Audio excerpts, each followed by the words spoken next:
Mungu akileta ujumbe, ile ndoto ya kwanza, Mungu labda anakuambia mwanangu omba, maana kuna jambo linaenda kutokea kwenye familia yako. Mwanangu omba, au ukaota nyoka au ukaota nini. Lakini ghafla ukitaka kuomba ni kama kuna kitu kinakandamiza kitandani. Lakini ghafla hapo ndoto zinaungana. Maana shetani anaona kilicholetwa na Mungu, labda ni onyo, labda Mungu anasema na wewe, labda Mungu ametuma malaika wake, lakini ghafla shetani anaunganisha vitu vyake. Kwa ukija kunyanyuka unakumbuka ndoto ya mwisho. Kwa hiyo unakumbuka ujumbe wa shetani. Kwa hiyo huwezi kufanyia kazi. Na hii ni hatari. Lakini kuna aina tatu. Kuna mtu mwingine akiota ndoto anakumbuka kabisa, na ndoto zake haoti ovyo ovyo. Akiota ndoto lazima itokee. Huyo mtu ulimwengu wake uko kilia. Kama ukiota ndoto lazima itokee. Kuna mtu akiota ndoto leo asubuhi inatokea. Kuna mtu akiota ndoto lazima itokee. Huyo mtu ana karama, ana jicho la roho. Na kati ya watu ambao wana vita ni hawa. Kwa nini?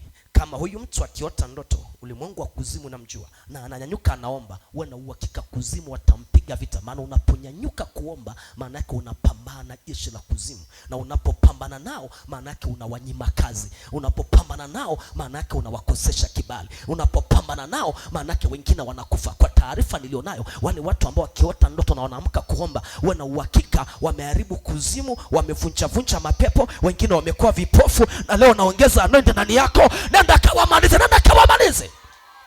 Sema leo napokea power, nitakwenda kuamaliza. Nakwambia mwanangu, kama ukiota ndoto zinatimia. Na nimekuja kujua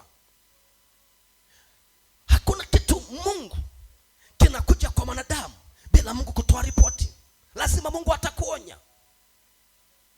Aisa kupitia mtumishi wako. Unaweza ukaja kanisani mtumishi akahubiri, hakujui, kufahamu, ukashangaa anagusa kile kitu. Au nabii, au katika maombi wakati mtumishi anaomba, ukashangaa anatamka mambo yako, Mungu akakuonekania pale.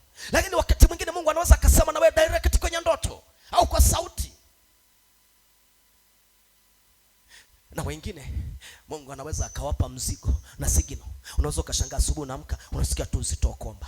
Unasikia tu hasira. Alafu kuna hasira mara mbili. Ukiamka asubuhi alafu unasikia roho ni nzito, alafu unatamani kujua. Maana yake elewa, roho ya mauti imevalishwa kwenye maisha yako. Kama sio kwako, ni kwa mtoto au kwa mume au kwa ndugu yako au kwa mama yako. Kama unasikia uzito ndani kwako na inakupelekea unatamani tu kuomba, maana yake Roho Mtakatifu anakusukuma uombe. Kuna kitu kinakuja kwenye ulimwengu wa roho. Na wengi wanapuuzaga, wanalala. Nakumbuka mama moja aliota ndoto mume wake amekufa, na wako kwenye mazishi, wanaomboleza, wanalia. Akaota kama miezi 3 iliyopita. Akaota siku ya kwanza, siku ya pili, siku ya tatu, na akaamka tu roho nzito, akapouza. Lakini ghafla kumbe msiba wa mume wako umeandaliwa kwa miezi 4 ijayo.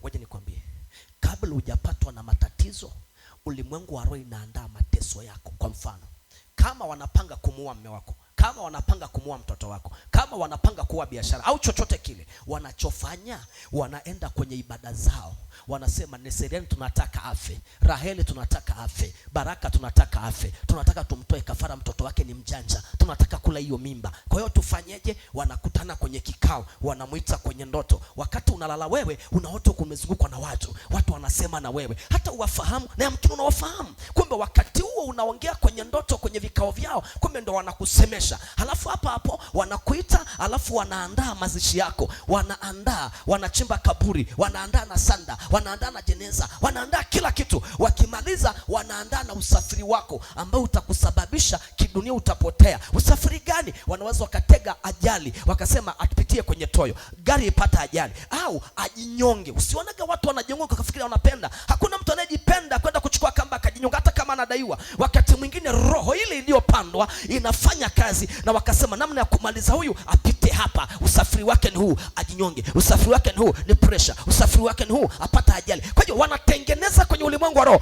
Wakishamaliza kila kitu, wanalia kabisa kule. Wanatengeneza na maua, halafu wanachema na kaburi, wamekuzika. Kwa hiyo kidunia bado unaishi, lakini kwenye ulimwengu wa roho wametangaza vitu vyako vyote. Wakishamaliza tayari sasa kidunia mambo yataanza kufanyika. Wanapanga na tarehe na siku. Unashangaa mtu alikuwa na mpango wa kutoka hata nyumbani, lakini siku hiyo atatoka, amerimundiwa. Sio yeye tena.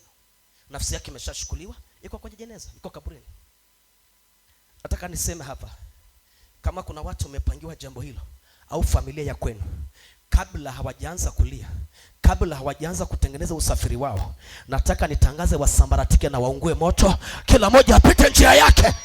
Sema fire. Sema leo ufalme wa baba yangu utatawala. Lazima tufike mahali tujue mwanakondoo ndiye anayetawala. Lazima damu ya Yesu ikatawale kwenye ndoa yako, kwenye afya yako, kwenye nyumba yako, kila mahali. Sema fire. Sema fire. Sema leo moto wake. Angalia siri ya kupigwa usiku. Yeremia 6 mstari wa 4 hadi 5. Anasema, inukeni na tupande wakati wa usiku, tuharibu manyumba yake.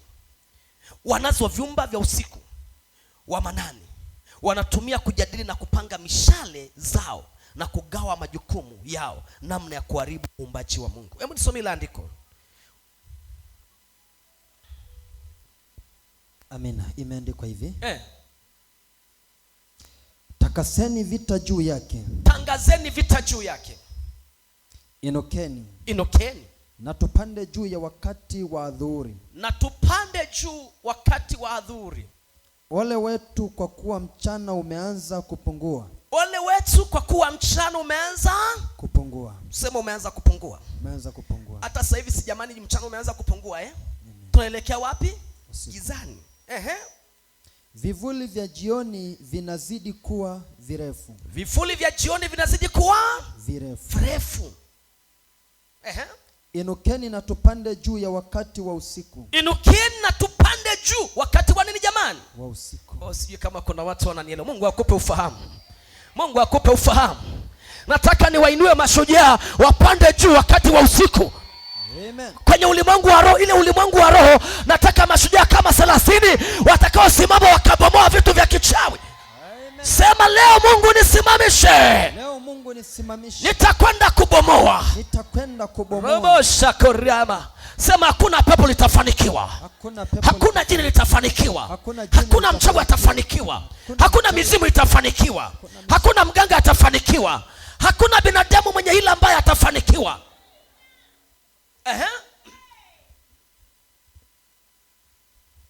Soma chap.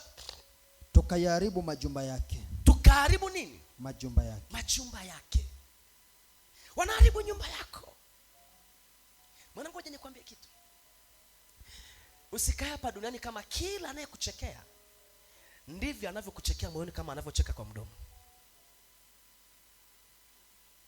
Jambo la pili, usione binadamu alivyopendeza kama wewe ukafikiri ndivyo alivyo kwenye ulimwengu wa roho. Kuna watu tunaishi nao wanamwakilisha shetani. Mungu akikufichulia uone moyo wake, hautaka ukae naye tena. Kuna watu wanacheka na wewe, lakini mioyo yao inavuja damu wanapokuona ukiwa na afya. Kuna watu furaha yao ni kusikia umekufa, umedondoka, wewe ni wakulia kila siku. Lakini aishivyo Bwana tunayemkimbilia na tunayemuomba, hautalia, lazima utacheka zaidi yao. Sema leo nakataa vilio vilivyoandaliwa juu ya maisha yangu. Maliza. Akasemaje? Chap niingie kwenye maombi. Mungu wangu nisaidie. Mstari wa 6. Maana Bwana wa majeshi asema hivi. Jikatieni miti. Mfanyize boma juu ya Yerusalemu. Mpaka hapo. Mstari wa 5 ile rudia. Anasemaje? Mstari wa 5 narudia. Inukeni na tupande juu ya wakati wa usiku. Wangapi leo watainuka wakati wa usiku? Amen. Mimi huwa maombi ya usiku huwa napenda sana kuliko maombi ya mchana.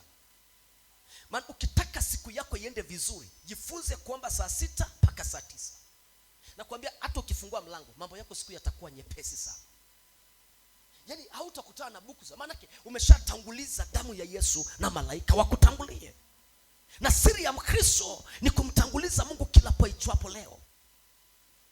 Sasa sisi wenzangu hapa tunapenda usingizi.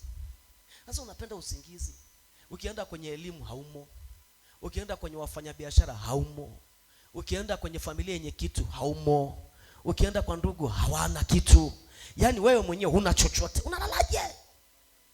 Usipende usingizi. Saidia kumgusa mwenza kumwambia acha usingizi.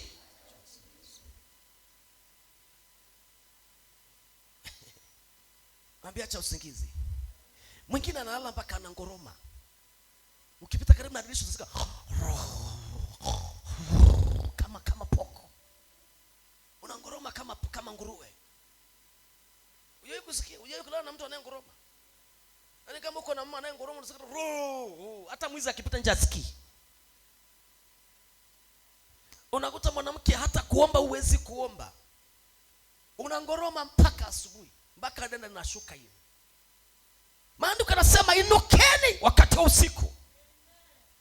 Na ndio maana wale waombaji ukianza kuomba kwenu katika jina la Yesu utashangaa tu kama vitu vinaungua. Kuna mmoja atasema siku hizi na walokola hapa wanaotokera hivi hawezaki kuomba kimya kimya. Siwaombe kimya kimya, si hata Mungu anasikia. Mwanangu, kama ukiingia kwenye maombi ukashangaa amplifier ndani inaongeza power. Kwa sababu unaweza ukaanza maombi taratibu. Baba katika jina la Yesu ninakushukuru. Mama shakuri yama. Unaomba taratibu, lakini kadri unavyoomba huko ndani kuna kitu kinaongezeka. Kuna amplifier inaongezeka. Kuna moto unaongezeka. Unashangaa mwenyewe umefika mahali unapiga kelele.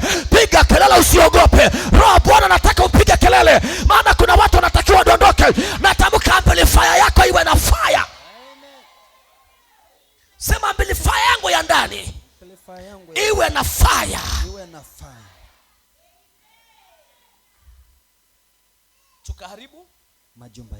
Tukaharibu majumba yake. Ni wangapi walipandiwa usiku wakaharibiwa?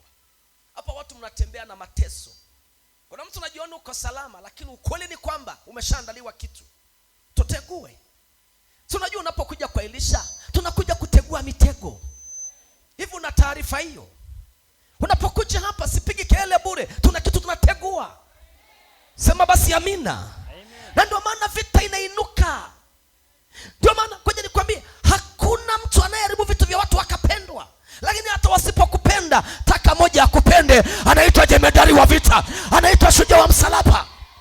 Ngoja nimwambie mwanangu, usitake kujipendekeza kwa mtu. Hata ujipendekeze vipi, hawatakuona.